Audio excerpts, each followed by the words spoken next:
fake merch, merchandise bajakan, bootleg, atau apapun istilah lain buat ngejelasin gejolak batin industri kreatif yang diperkosa orang-orang curang sejak lama, termasuk musik.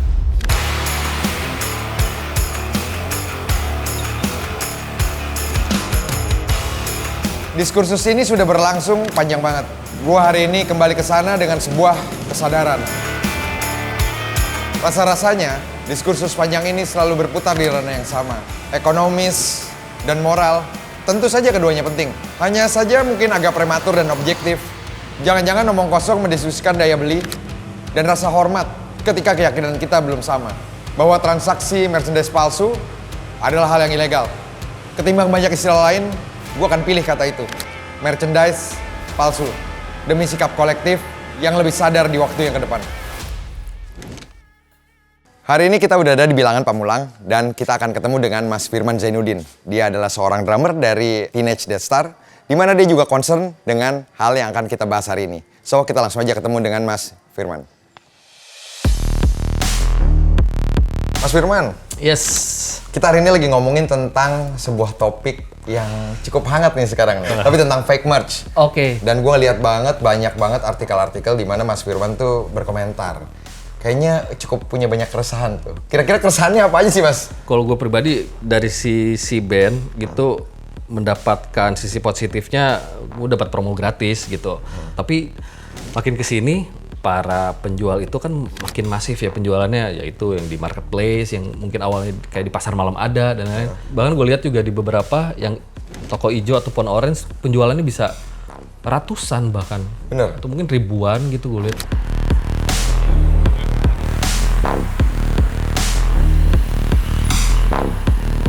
Setelah tadi gue dari Pamulang, sekarang gue udah ada di Kota Bogor.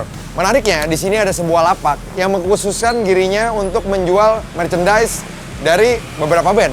Kira-kira ada nggak ya penjualan fake merchandise band di sini? Kita lihat aja langsung.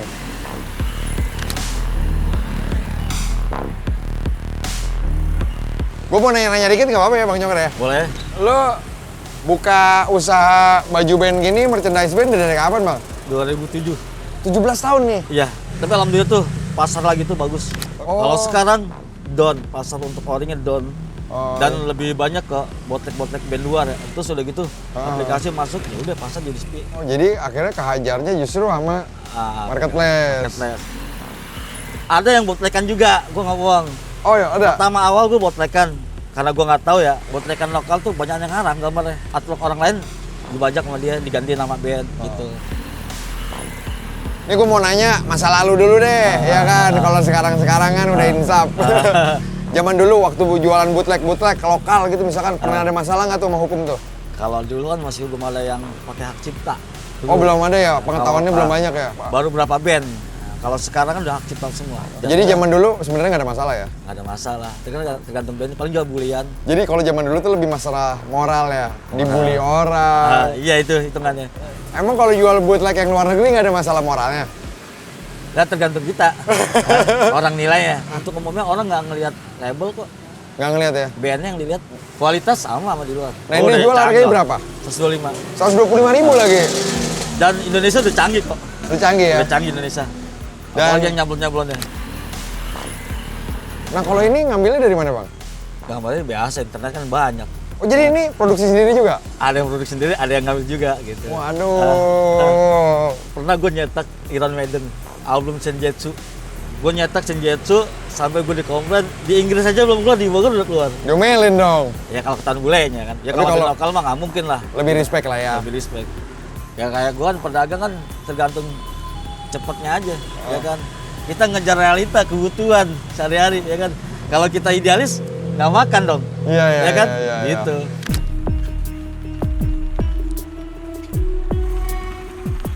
Hari ini gue udah ada di kawasan Blok M Jakarta Selatan dan di sini gue pengen ngecek kira-kira ada nggak sih yang jual fake merchandise band di daerah sini. Ikutin aja.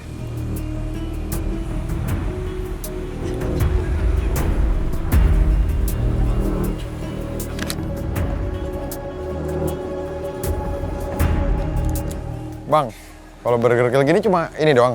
Iya. Satu doang? Oh, kalau kalian lain nggak ada bang? Oh, ini mah luar tapi. Nah, tadi gua udah muter-muter di kawasan Blok M. Dan ternyata udah nggak banyak yang jual merchandise band. Dan tadi kebetulan ketemu satu toko yang ngejual, ya kita bisa bilang itu merchandise fake, ya karena dari harganya aja, fake merchandise dari Burger Kill sendiri.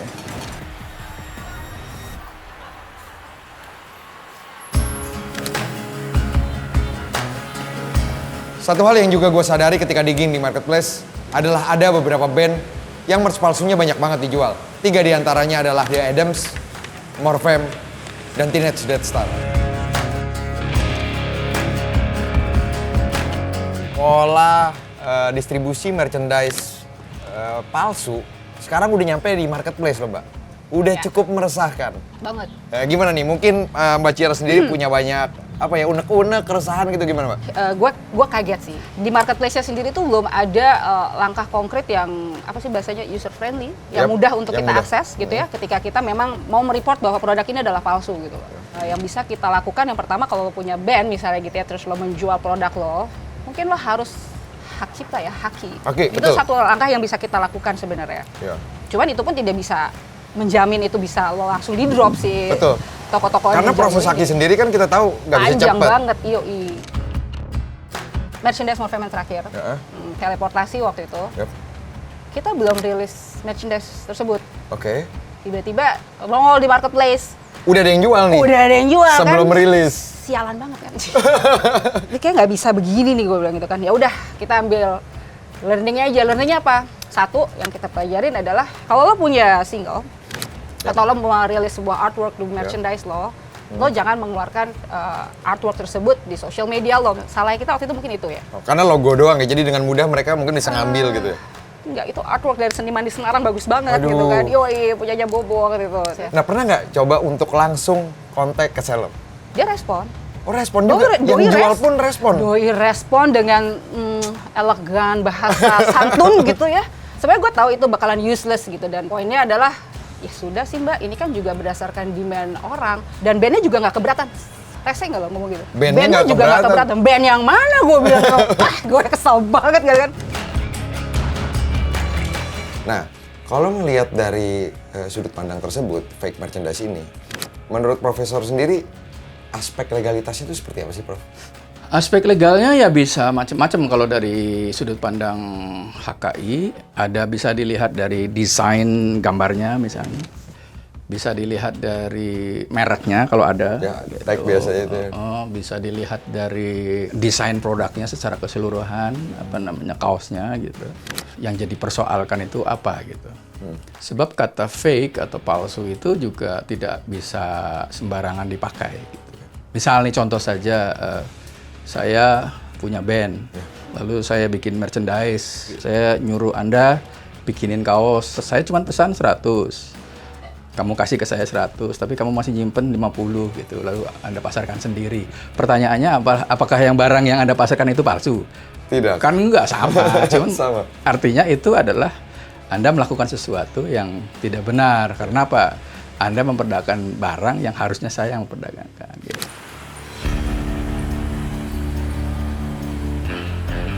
Mbak Ciara, kalau tadi kan kita ngomongin nih, lu menggebu-gebu banget karena gue lihat lu begitu cinta juga kan. Tapi gue Iya. pengen balik mundur nih. Ya boleh. Gimana waktu pertama kali proses lu akhirnya bisa fokus untuk ngebentuk si merchandise dari Morfem ini secara official nih, akhirnya Mbak Ciara nih yang pegang nih. Sebenarnya mahal di sini, ya di proses ini yang mahal ya. Benar, kan? benar. Titik balik gue, anak-anak Morfem itu semua ada memang balik ke pandemi, waktu saat pandemi. Itu kita masih terima order by WhatsApp satu persatu. Jadi kalau lo tanya itu mahal apa enggak, itu yang mahal, Mahal cerita ya? itu. Copy paste itu satu-satu ya? Yoi, itu Copy yang paste mahal. satu-satu.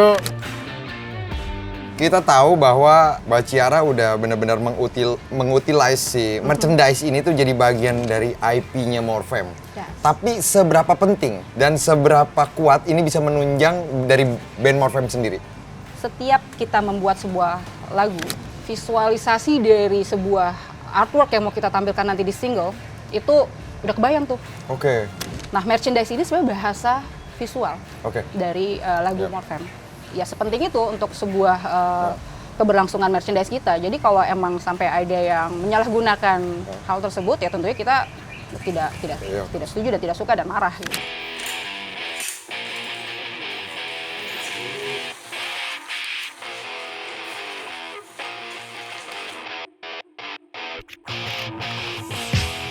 Mas Bagus, widih. Anser. Sehat nih ya? Sehat dong. Aduh. Kemarin tuh lagi rame beberapa musisi lokal kita, musisi dari Indonesia, akhirnya Teriak-teriak. teriak-teriak, betul. Karena akhirnya merchandise mereka tuh dipalsuin. Rock Nation sendiri ataupun Mas Bagus gimana nih tanggapannya tentang hak atas kekayaan intelektual itu tersendiri? Rock Nation sih sebenarnya kan dari awal kita bikin ini pun kita udah mendukung itu. Oke. Karena kita selalu beli license, kita selalu beli putus biar mereka ngerasain penjualan merchandise mereka dari teman-teman retail. Ya. Kita pernah kasih somasi di Shopee Oke. untuk orang yang ngebajak nama Rock Nation dan barang-barang kami. Akhirnya ya karena salah satu owner Rock Nation orang hukum ya langsung aja kita somasi. Hasilnya gimana tuh setelah lakukan somasi? Tutup. Tutup. Oke. Tutup. Mas Firman, kalau lu punya kata-kata buat para pembuat fake merch dan penjualnya, lu pengen nyampein apa sih kira-kira? Sebenarnya banyak hal lain lah gitu yang bisa kalian lakukan. Jangan sampai mengambil rezeki orang kayak gitulah. Ya karena bikin merchandise band itu kan nggak mudah Mas, yang nggak bikin desainnya juga. Nah, desainnya juga. Betul. Produksi itu pakai modal, ya kan? Ya daya aja lah buat para fake merch. Shame on you untuk yang ngebajak, dan shame on you juga untuk yang beli bajakan. Gue lebih berharap sebenarnya ke individu konsumen yang membeli kita. Nggak ada yang bisa mengkontrol itu, jadi dengan rendah hati ya gue minta teman-teman yang memang benar-benar dengerin Morfem, yang benar-benar suka sama kita gitu ya, yang benar-benar mau mensupport kita dan membiarkan kita untuk terus berkarya, tolonglah belinya yang original gitu. Karena malu lagi pakai bajakan, gile lu.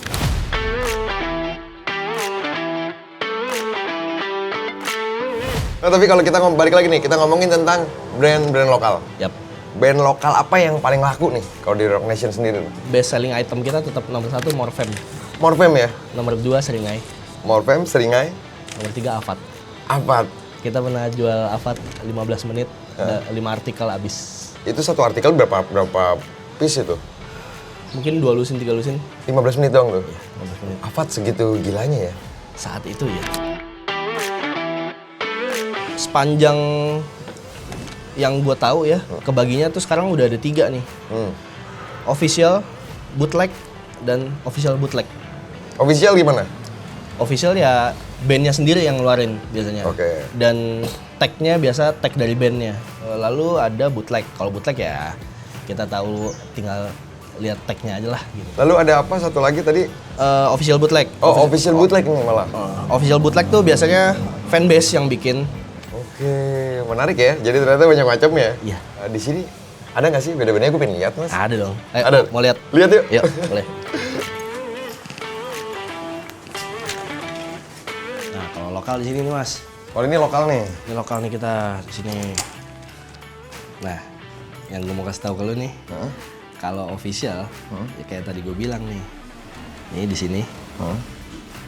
Tag-nya Oke. upstairs. Iya. Official merchandise.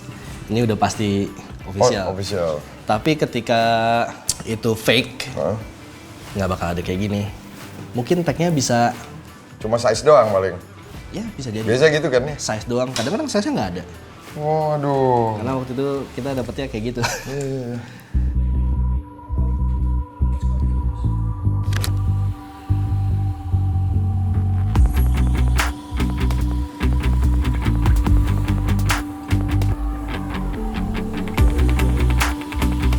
Ada satu riset menarik yang pernah gue baca buat mengukur perilaku banyak orang tentang barang bajakan. Riset ini dilakukan oleh International Trademark Association di tahun 2018 dan sempat dipublikasikan sama Pop hari ini. Respondennya ada 4.500 orang yang isinya adalah anak muda Indonesia, kelompok Gen Z, dan milenial. Hasilnya, 53% bilang daya beli mereka nggak cukup buat menunjang gaya hidup. Selain daya beli, alasan mereka memilih produk bajakan adalah keterjangkauan. Artinya ada permasalahan juga dalam distribusi. Yang juga menarik, sebenarnya nggak sedikit jumlah dari mereka yang punya niat untuk tobat. Angkanya 70%. Data poin yang menarik buat memprediksi bagaimana sikap kolektif kita soal merchandise band palsu ke depannya. Apalagi, riset ini juga nunjukin 90% dari mereka seenggaknya udah kepapar knowledge soal haki. Mereka juga mengimani haki ini penting, seperti komoditas fisik. Nah, Prof, kita belajar dari ada sebuah studi kasus yang ternyata membuktikan bahwa sebenarnya masyarakat tuh nggak buta-buta amat tentang haki. Tapi kira-kira gimana sih caranya, Prof, untuk bisa pengetahuan ini jadi lebih menyeluruh terhadap sikap kolektif? Belajar itu kan bisa macam-macam ya. Kita bisa belajar mandiri, ya kita belajar sendiri. Kalau objeknya adalah masyarakat pada umumnya, barangkali adalah lembaga-lembaga seperti Anda inilah yang bisa mengedukasi masyarakat lewat tayangan-tayangan gitu. Banyak cara lah, seperti misalnya ada artis-artis yang minta saya wawancara, kemudian disiarkan lewat podcast dia. Itu juga salah satu cara untuk mengedukasi gitu. Ya cuma artinya apa yang dipahami oleh masyarakat itu ya sebatas apa yang disampaikan di dalam tayangan-tayangan itu. Pemerintah itu punya tugas yang diberikan oleh undang-undang sebagai eksekutif kan. Bagaimana cara melaksanakannya? Ya bisa lewat peraturan yang dibuat, PP, Kepmen dan sebagainya, Permen dan sebagainya. Bisa juga lewat berbagai acara, bahasa populernya sosialisasi gitu. Jadi peran pemerintah di sini ya sebagaimana tugas yang dimandatkan dalam Undang-Undang Dasar, mencerdaskan kehidupan bangsa, ya itu aja. Kita itu melakukan 3 hal kalau untuk Citynet gitu, yaitu pertama kita menjual direct selling pada customer yang mana kita harganya di bawah 200.000 gitu, yang mungkin harus itu masih terjangkau lah ya. Jadi lebih ekonomis gitu. Betul, lebih ekonomis. Yang kedua, kita melakukan biasanya produk-produk yang di luar standar, mungkin kayak seperti kaos, hoodie ataupun jaket gitu, itu mungkin bisa di atas 200 harganya. Itu untuk kalangan yang emang ya udah lumayan mapan lah gitu, kayak gitu. Nah kalau untuk yang 3-nya ini, gue biasanya kolaborasi dengan brand-brand yang memang udah stand out lah di nasional ini. Kayak terakhir gue kemarin dengan Fierce kemarin gitu, melakukan banyak inovasi dalam berbagai artikel lah. Jadi biar ke berbagai pasar kita tetap masuk gitu, Citynet.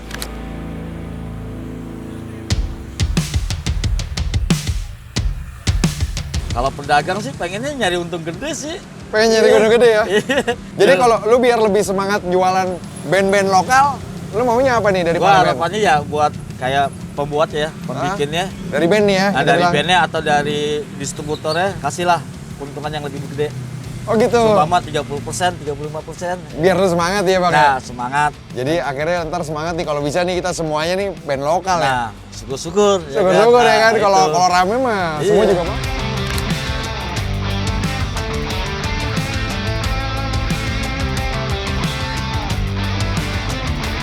Membangun sikap kolektif sebenarnya sama dengan membangun budaya. Dan budaya baru bisa jalan lewat kesepakatan. Kalau di titik ini kita bisa sepakat pakai kacamata legalitas untuk menilai situasi merchandise band palsu, maka gue mau cerita sedikit. Kalau sejak awal gue menekankan aspek legalitas sebagai kacamata bersama, bukan berarti aspek ekonomis dan moral nggak penting. Tapi jadi prematur dan subjektif kalau kacamata kita ini belum sama. Ada kompleksitas yang nggak main-main dalam proses produksi dan rilis merch. Ngelibatin banyak orang, sama sekali gak sederhana. Band profesional itu dikelola oleh banyak orang. Ada manajer, kru, dan anggota tim yang punya peran masing-masing. Dan ketika sebuah band memperluas model bisnis merchandise, yang terkait di sana jadi makin banyak. Seenggaknya ada visual artis, penjahit baju, tukang sablon, sampai kurir ekspedisi yang hidup dari perputaran ekonomi merchandise band. Dan jika baju band yang kita punya adalah identitas kita, gua rasa sebaik-baiknya identitas adalah originalitas.